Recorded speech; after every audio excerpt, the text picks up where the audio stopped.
Hi, everyone. I'm Kyle Woody, founder and executive director of Jack's Caregiver Coalition, where our mission is to improve the way that guys think, feel, and act in their role as a cancer caregiver. On behalf of our entire campaign team, we're so grateful you're here with us today to kick off our Cold Ones for Caregivers campaign. I'm excited that in a moment I get to introduce you to our first honoree, Allison Breininger. But before I do that, let me give you a quick update on our campaign.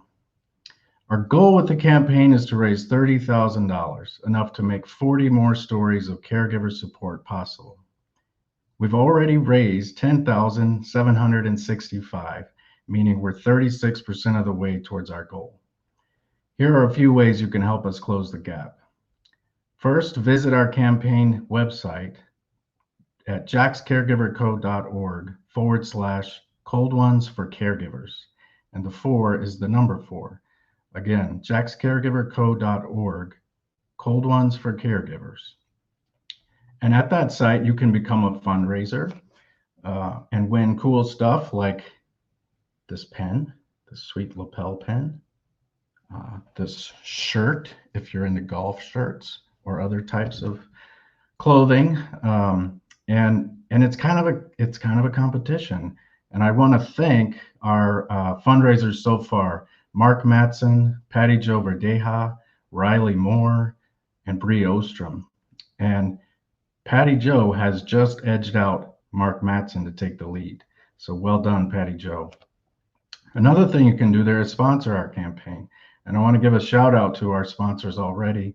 Gephardt Electric and Northland Concrete and Masonry are at the gold level. And then at the silver level, we have Minnesota Oncology, Pate Bonding, Transparent Financial, Alina Health, Virginia Piper Cancer Institute, and WSB. Thank you to all of our sponsors. And then another thing you can do there is simply make a donation to help us close the gap.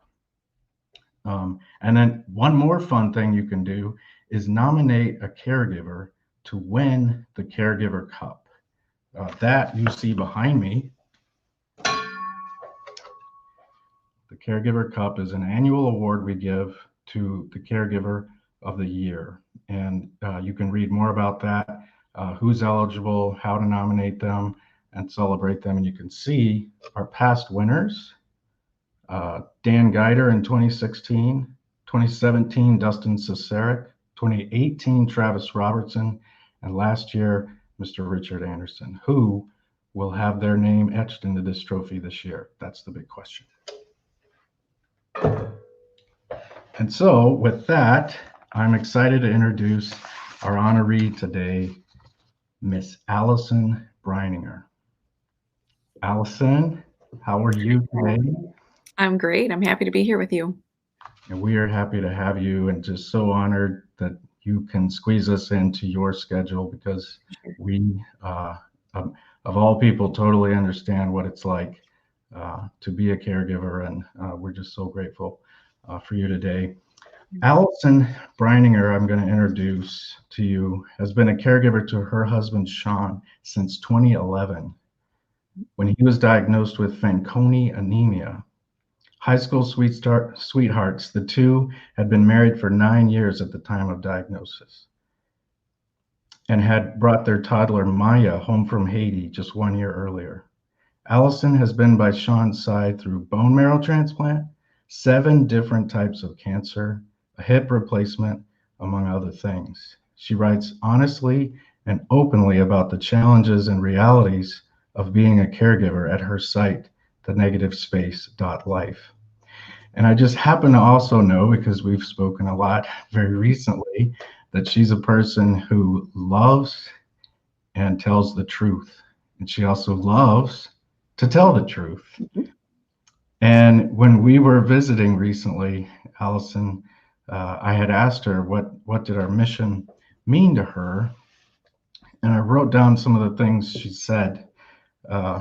She said she hoped that caregivers would feel seen and heard and valued and recognized, and that we are so important, yet we are unseen. And that even when we are seen, it's like, well, Sean's your husband, so of course you're going to do it. Mm. Wow. That's a lot. I was hoping you could share with us some stories about how you came to some of these ideas and such clarity around what it means to be a caregiver, and talk about your mission with your work at the negative space.life. Yeah, sure. So I think for me, it was a little bit different from some people because one of the first things that happened to Sean was he did have a bone marrow transplant. And with that, I had to sign an actual contract, like a caregiving contract.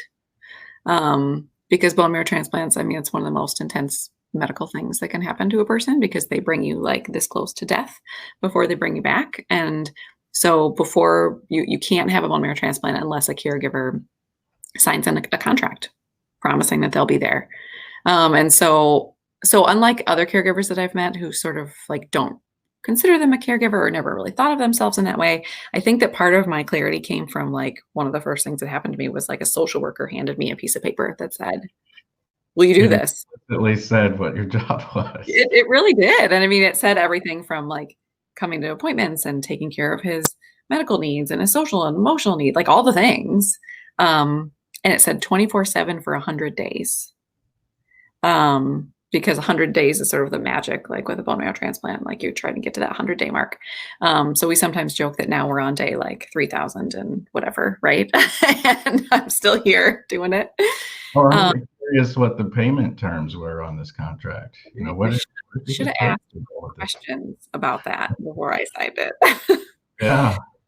So I think that for me, it sort of was like clear up front, like this is a big deal. And I think also because we were dumped into this really intense situation from almost day one, it was different from other people's, diagnosis, whereas sometimes it can be sort of a slow, progress or whatever that is.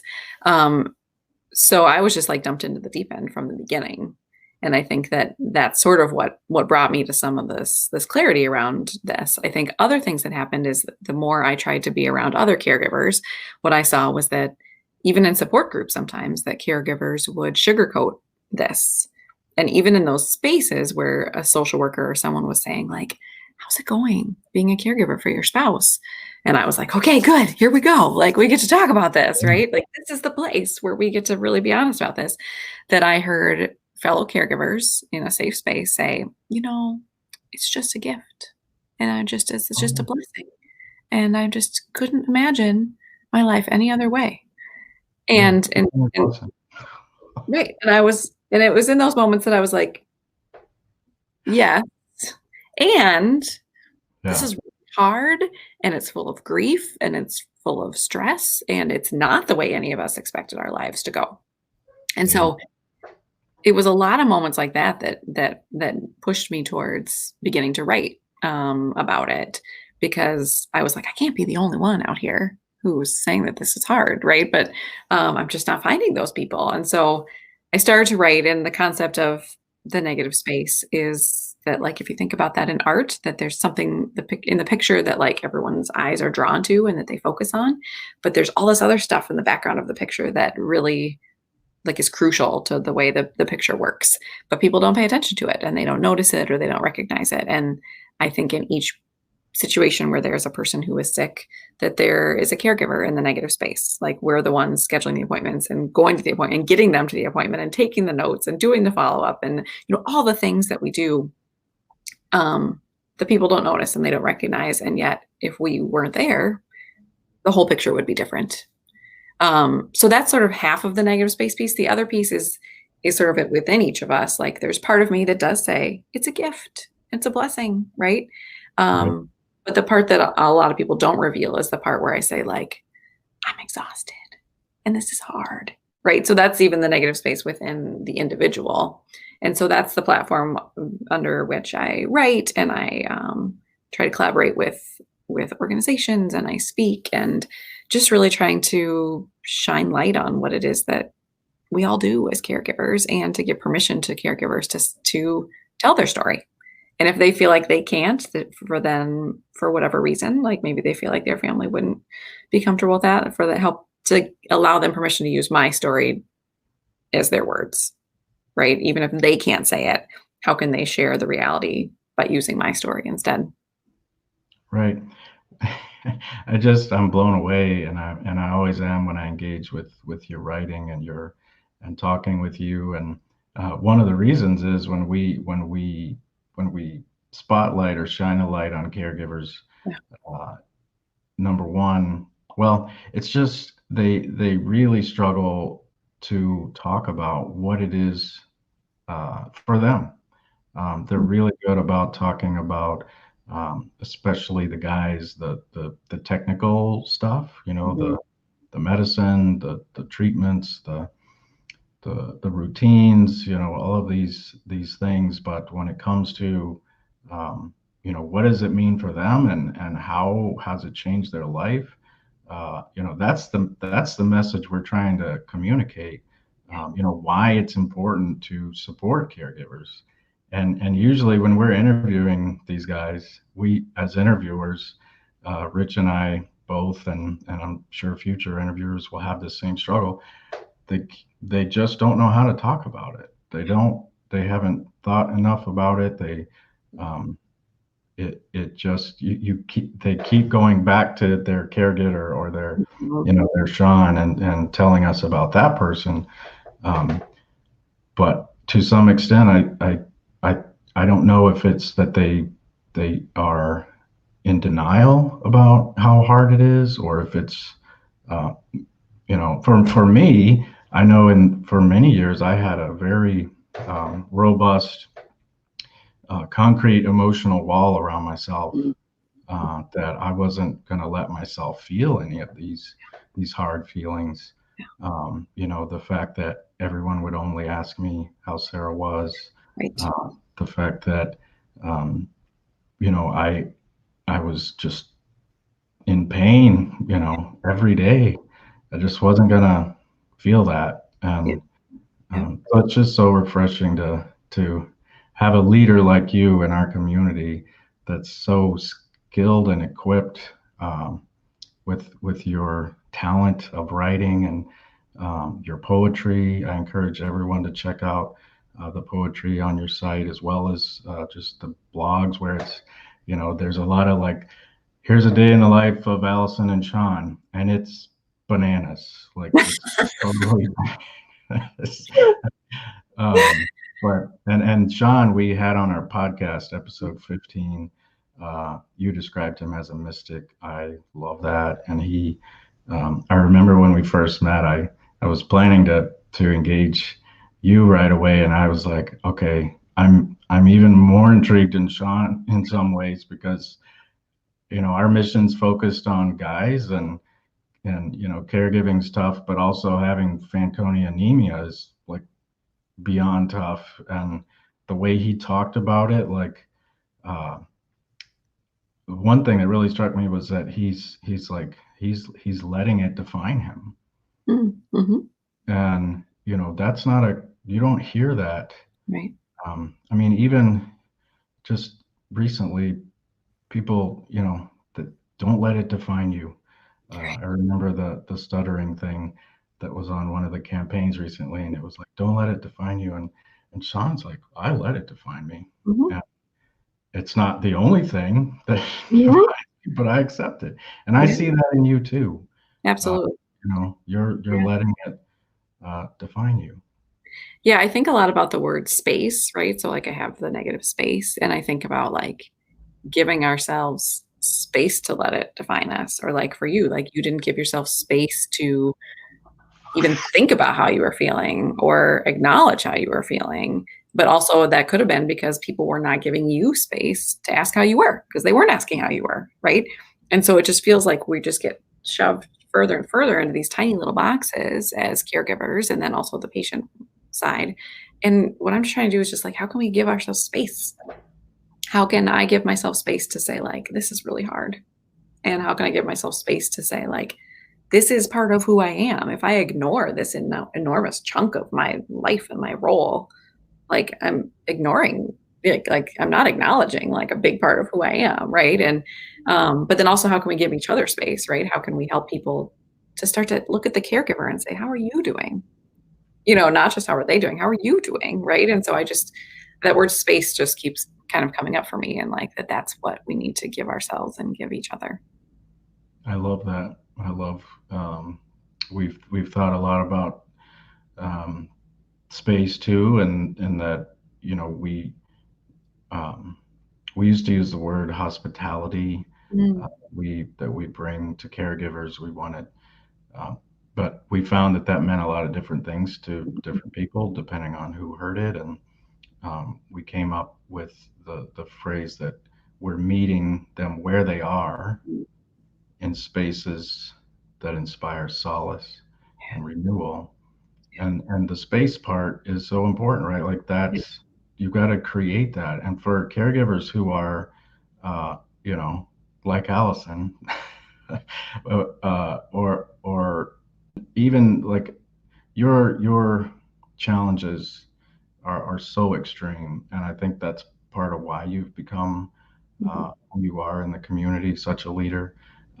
But and now you're just getting booked for interviews all the time. So the time and space are even more scarce for you. Um, but yeah, we've seen it over and over again. The caregivers and especially the active ones, especially the newest ones, who are the ones we want to reach the most, who we have the most to offer. They are just, they don't seem to own their calendars. Mhm. They don't seem to be able to have the, I don't know what word to use, but maybe courage to make themselves a priority, Yeah. or to Yep. uh, to have compassion for themselves, and Yeah. some of that I think is society, right? Like what Yeah. you said about, well, it's your wife, so of course you're going to do that. Right. Right. Um, I was talking to a mom the other day, a caregiver, and I think her child is like 11 or 12 and was born with Fanconi anemia with really a really extreme version. And so she said, I don't need anything because I gave up on my needs 12 years ago. And she said, mine, it's all about my child's needs. And so I don't even need anything anymore. And so I tried to do a little like unpacking there just of like, we always need something. Like, maybe it's been 12 years of, like, not meeting those needs or denying those needs or, like, only putting the bucket all filling up the child's bucket and not yours, but, I don't think none of us are ever gonna be able to say, "I don't have any needs," you know? But it was such an extreme case of her just like, that was the way she was dealing with it, was like, "Well, no, I don't need anything. I'm just here for him," you know? Like, yeah, that's that's a what recipe. What's that a recipe for? Like, what's the out right? Yeah. burnout. Yeah, yeah. Have you I mean, seen that? all of Has it caregiving is a happened to recipe. you? What's that? Has it happened to you? Burnout? Oh, for sure. Yeah. And I think it's so much more just that caregiving for any of us is not the only thing that we do, right? But it's like I feel like I have 16 full-time jobs, right? And so caregiving is just one of them. And yet I try to have a full-time job and I try to advocate for caregivers. And I'm a mom of a teenager in the middle of a pandemic, like, and so I think the burnout comes from all I always sort of like think of us as caregivers carrying these like backpacks around that have these like boulders in them, right? And there's like so heavy and there's so many things that we're trying to do.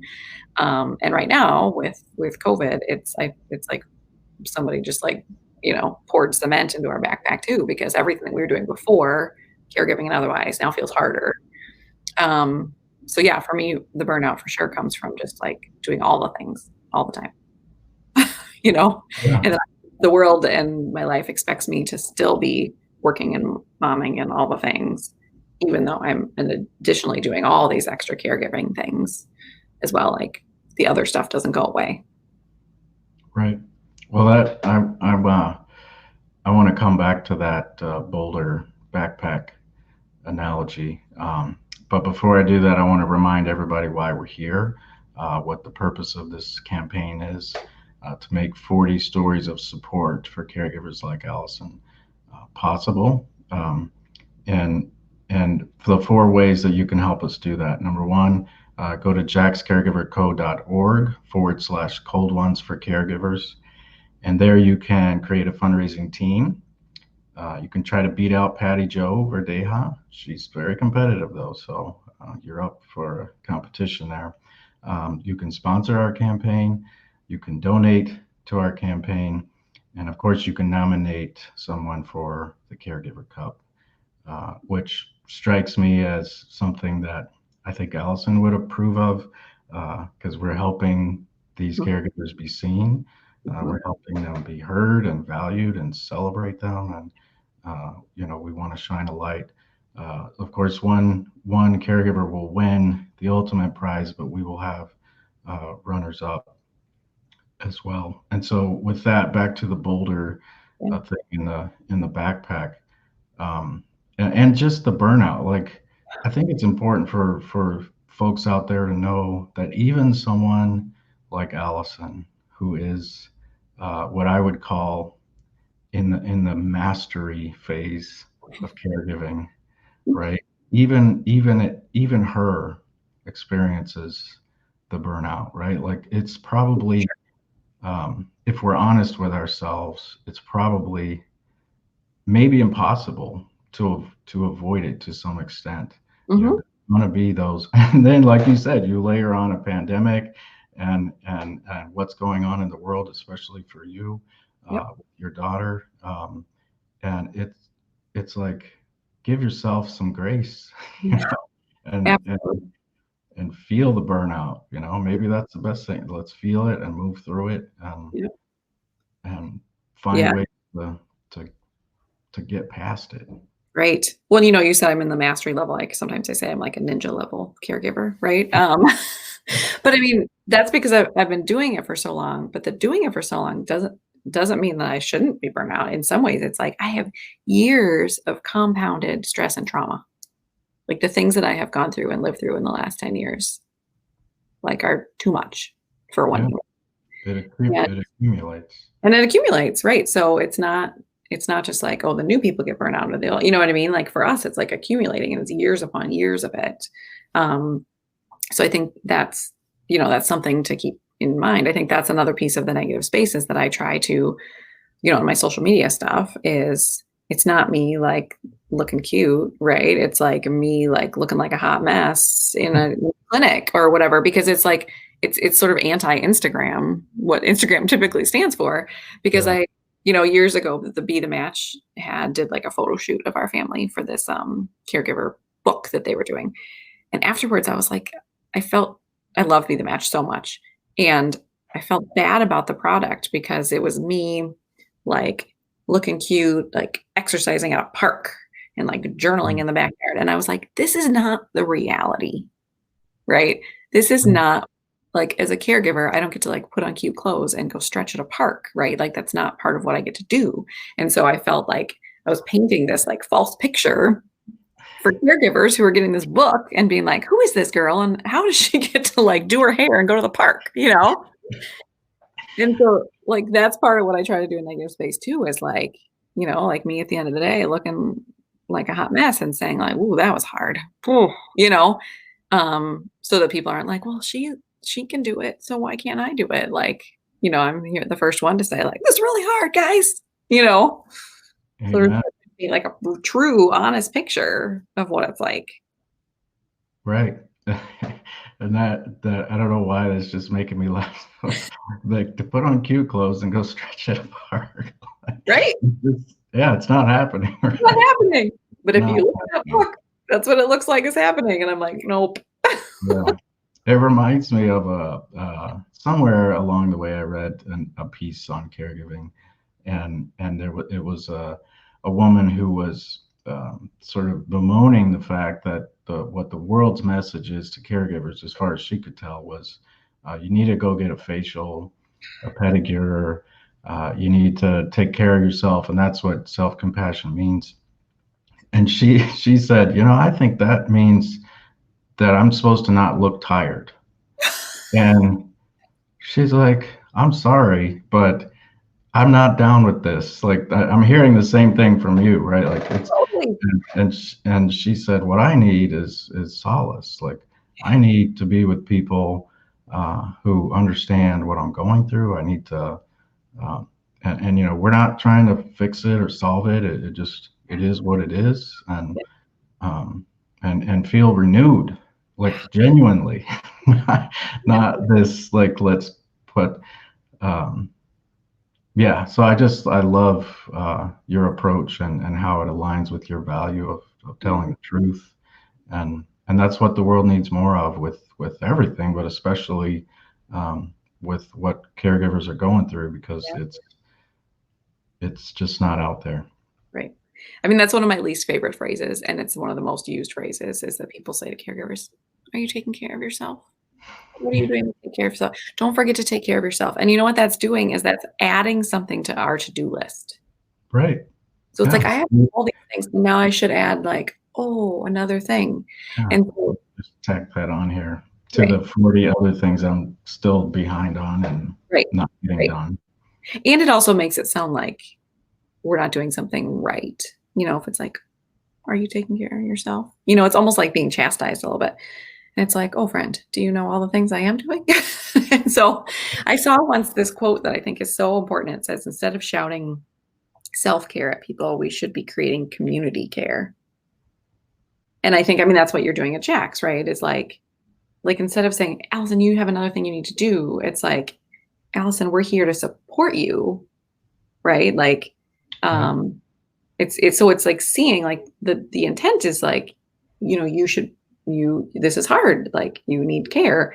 But instead of putting it on me, it's like gather around me, and say like, I'll do your dishes tonight so that you can sit down for 15 minutes. I'll come mow your lawn. I'll send you a DoorDash card so you don't have to cook dinner so that you can sit down for a second. You know what I mean? It's like, how can you help take care of things instead of just being like, hey, don't Right. forget. Here's some advice we're going to dole out to you, and and you're right. That's what we see out in the world up until we came along, and that was our vision and remains our vision: a community for guys who are caregivers, Yep. um, and that and that they they should be allowed to just be taken care of by this community. And that community includes everyone who comes to our programming. It includes the sponsors that I mentioned at the top of this program. It includes all the volunteers on the campaign team that are running this campaign. Every single individual donor who commits their funds to help us do the work that we do. That's the community. That's what it is, and it very much exists, and we're very proud of it. And um, and yeah, and we let largely the caregivers who come to our programming do the work of providing the solace and Mm, helping the caregivers feel renewed, because it's like you've talked about how isolating it is, and the space just keeps getting smaller, and mhm. you come and hang out with other folks in your shoes, and suddenly it's like, holy, for especially for the first timers, it's a game changer. Yeah. They Yep. just like, oh my God, there are other people going through this. Like, I had no idea. Exactly. And Yes. especially for guys that are like sitting in the infusion room with Yeah. other guys, that just it's stunning to me. And I was one of them, right? Like Yeah. I'm totally uh, guilty of turning inward. Um, but yeah, I love what you said about rather than telling the caregivers take care of yourself, uh, Mhm. point them to a community Yeah. or create the community. Yeah. Uh, Yeah. right. Yeah. I mean, it makes me think too about like what one of the in with Jax, like you're providing that space that we talked about in so many ways, right? So just by calling a person and, like, or if somebody connects with you, like you're giving them space to talk about how hard this is, but you also are giving them in non-pandemic times, like at the physical space to like show up at this pizza place to have a support group and to show up at the paintball place to like have an activity or whatever. You know what I mean? Like you guys are living out that, like providing space in both of those contexts for those caregivers, like the physical place to be together, but also the like permission space to talk about it and to Right. say how they're feeling. And so I think it's so great the way you're able to do that in all of the services you provide. Yeah, thank you. And it's become a little trickier with COVID, right? Like, oh my Okay. gosh. Yep. And we're trying our first in-person program this week, which is nerve-wracking Yep. and scary and awesome all at the same Yeah. time. Um, but thank God for the internet and virtual Right. technology, because at least we have some way to continue doing our Yeah. work. Yeah. Yeah. So yeah, what what else, Allison, haven't we hit on? You know, you're essentially talking to the community that we're creating for caregivers. And I'll just mention that a common misconception about Jax, because our mission is focused on improving the way guys engage with caregiving, um, it is that we only serve guys. And the reality is that the majority of our programming is co-ed. And and I could talk about why, but in a nutshell, it's because stereotypically women tend to be more naturally equipped to play the role, and women tend to be more comfortable with reaching out and asking for help and saying, hey, I don't have all the answers here. Mhm. You know, and that's probably why you have such a big following, because they're like, well, here's someone who does. You know, I need to read Allison's work and listen to her podcast, um, and so yeah, anything else that just dawns on you that we, you know, an important point we haven't touched that this community needs to hear. Yeah, I think when I think about it, I think it's sort of like two tracks. I think about like the caregiver track and also the supporter track. So I think about like it's a process for caregivers to even acknowledge that they are a caregiver, right? And I think we're all sort of on a spectrum of where we are with that. Whereas there's people who are just like, well, I'm not a caregiver. I just take care of my wife, right? Um, all the way to like we said I'm like the ninja level caregiver. And I think that there are benefits of like moving along that track. And along that track, also I think about that as caregivers sort of acknowledge that this is their role, then they also move to the place of like, can they ask for help? Um, and what is that like? I think the other piece is that supporter piece, and that is sort of explaining to the community that we exist, right? So that if people see us, they don't just see Sean, but that they also see me, and then they see the role that I do. Because if I move along and get to the place where I'm asking for help, but my community doesn't realize that I have a really hard job as a caregiver, they're going to be like, why do you need help? You're fine, right? This is all about Sean, Yeah. you know? And so I think it's just that piece of how can we, and I think you're doing such good work with this too, is just start seeing caregivers, right? Like I almost think about those like bumper stickers, like start seeing motorcycles or whatever it is, right? Like start seeing caregivers, right? Everywhere you look. I bet each of us can think of way too many people that we know right now who are sick. So many people that we each know. And for us to think about for each of those people, who is the caregiver? And I'm sure at least one, but to not just think about those people, but the people behind the scenes, the people in the negative space, to start to look for those people in the infusion rooms, in the grocery store, in the, Caring Bridge posts, to see, so that we can start seeing that the caregivers exist, and then start thinking about like, how can we move to build a community around them and to support them and to help them feel okay about that they get to share their story. They're part of the story. They can say it's hard. How can we give them space to be and to be supported and to know that we see them too? Yeah, I love that. And who are it strikes me, who are your caregivers, Allison? You know, who, Mm. because you're a primary, right? But you're also ninja level, so you know this is not a, you know, this is a team sport.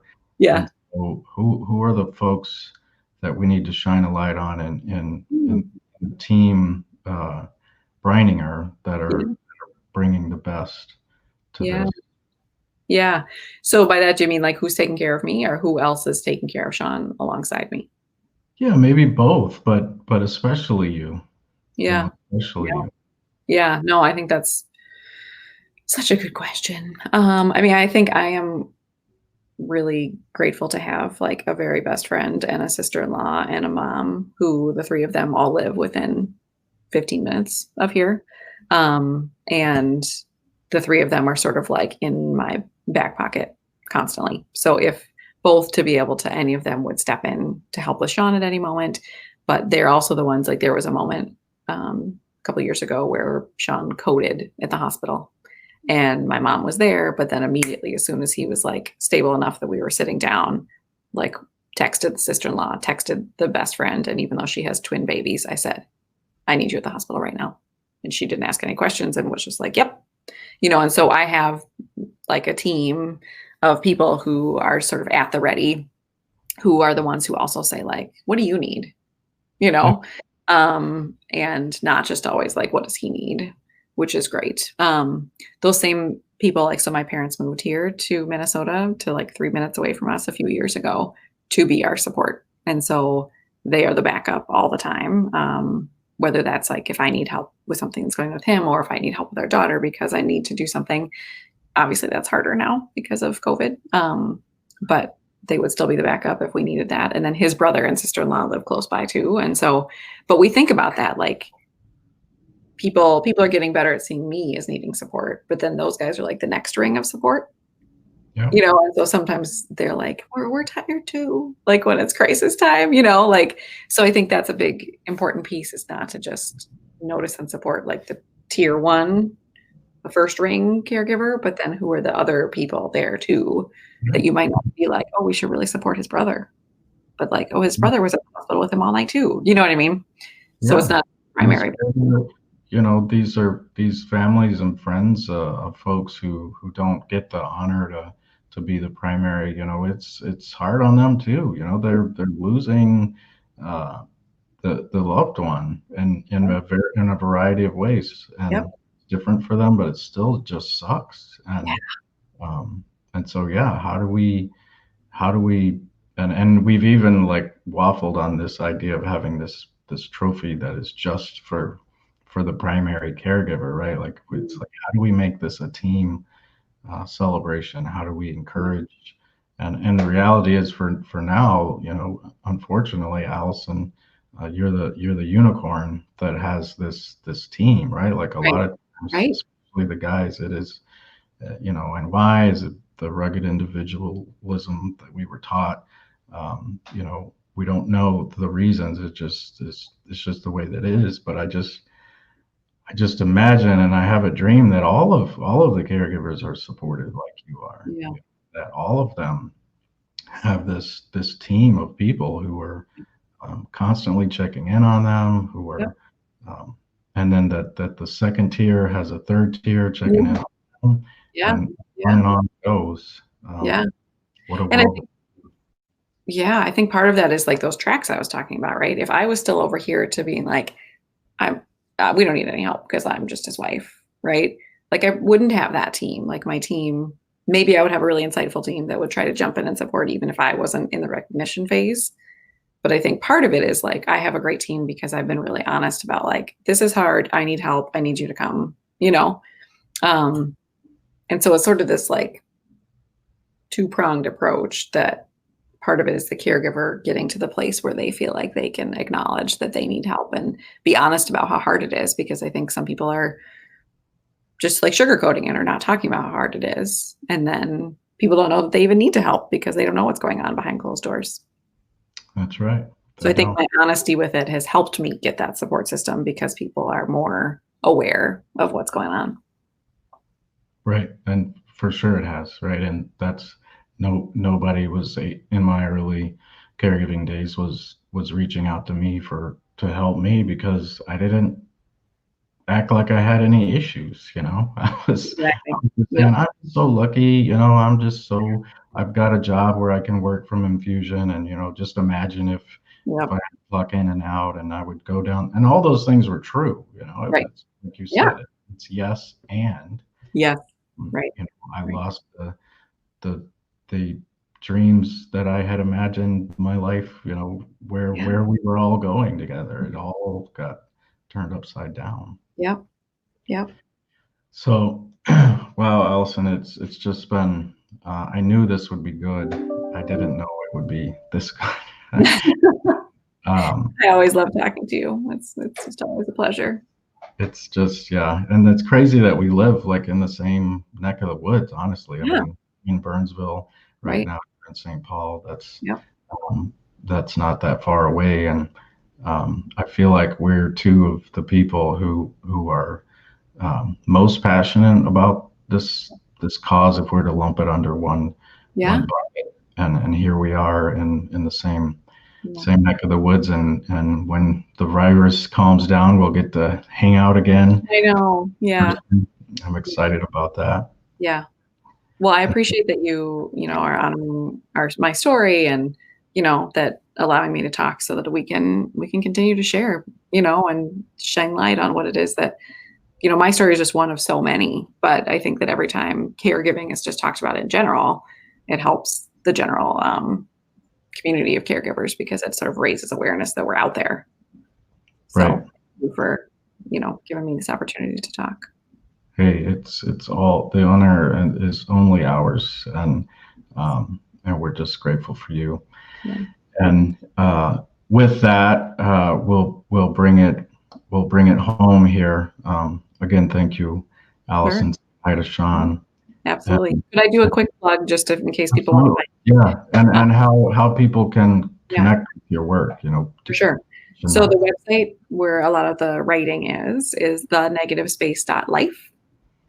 You can email me through the website if you're interested. I'm also on Facebook and Instagram at negspace.life. There you can sort of see like daily snapshots of what life is like over here. Like I think you called it bananas, which is kind of a good, good description. Yeah, rotten sometimes, other times. Yep, true.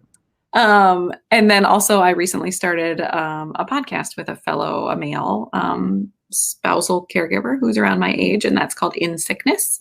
And we just talk about what it's like to be caregivers for our spouses. And so that's at insickness.care. Yeah, and I would love to talk to others. And so if you ever want to reach out to me through any of those venues, please do. And also I'm available to speak at different events, write for different publications. And I'm also starting to do some work with organizations about the organizations that are typically focused on patients and working with them on how to bring caregiver support into the work that they do. So if any of those things are interesting to you, feel free to reach out. I'd love to hear from you. Outstanding. Yeah. And again, thank you, Allison. Have an awesome day. As we wrap up, I'll just remind folks to visit our campaign page, jackscaregiverco.org/ColdOnes4CareGivers, and help us close the gap. You can set up your fundraiser, sponsor, donate, nominate a caregiver that you know for the award, our annual award. And I'll mention, we're going to be releasing a spotlight blog featuring Allison. We'll go deeper and into different nuances of Allison's life as a caregiver, and hopefully from a little different angle than it's been shared before, and as well as a podcast. Look for that coming in the coming weeks. And all of those things will be linked to and highlighted on our campaign page. And just to everyone watching, we're just overwhelmed with gratitude for you for spending your valuable time with us today. Our main event for this campaign is September 12th, and it's going to actually be hybrid. It'll be at 612 Brewery in Minneapolis as well as online. So you can engage with it however you feel is safe. Of course, the in-person stuff will be safety first for obvious reasons, and then maybe some that are not so obvious, that many of the folks we serve have immunocompromised people at home. We'll have live music, Burnin' Blue, the band. We'll have a silent auction. We'll be sharing more caregiver stories of support, an award ceremony, the most successful fundraisers, the Caregiver Cup that you see behind me will be awarded at that event. And then to close and wrap it up, just like caregiving campaigns are a team sport, And I want to thank our entire team, our co-chair, Bree Ostrom and Patty Jo Verdeja, Riley Moore, our marketing chair, our silent auction chair of Eva Verdeja. Virtual production behind the scenes is Chris Cloutier and Alan Christensen, and our volunteer coordinator, Pat Klein. And so again, thank you everyone for joining us today. Our next honoree is Logan Green, so look for that next week. And then following that will be Tom Scott. So Logan and Tom are going to inspire you as well. And we'll see you next time.